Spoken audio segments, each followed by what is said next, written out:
ஹாய்ங்க, back to home.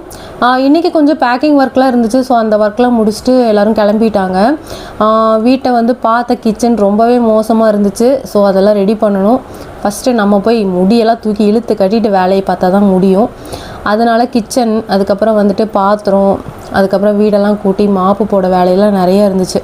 So back to back 1 by 1 நான் பார்த்துட்டே இருந்தேன். அந்த ஒர்க்லாம் முடிச்சுட்டு அப்படியே டின்னருக்கு என்ன பிளான் பண்ணலான்னு யோசிச்சிட்டே இருந்தேன். சட்டன் ஞாபகம் வந்துச்சு, இருக்கவே இருக்க மாவு. ஸோ உடனே தோசை ஊற்றி சாப்பிட்றலாம். அதனால் அந்த வேலையெல்லாம் முடிச்சுட்டு அடுத்தது அதுக்கு போயாச்சு. கொஞ்சம் ஃப்ரெஷ்ஷப்லாம் ஆகிட்டு வந்துட்டு அதுக்கப்புறமா தோசை. ஸோ தோசை சுட்டு நல்லா முடிச்சதுக்கப்புறமா பேக்கிங் ஒர்க்குக்கு வந்தாச்சு. ஸோ இதெல்லாமே நாளைக்கு டெலிவரி போக வேண்டியது. ஆஃப்டர்நூன்லேருந்து நைட்டு வரைக்கும் அந்த ஆர்டர் ஃபுல்லாத்தையும் ட்ராக் பண்ணி வச்சுருந்தோம். ஸோ அந்த ஆர்டர் தான் இப்போ பேக்கிங் போயிட்டுருக்கு. இது மீஷோ ஆர்டர்ஸு.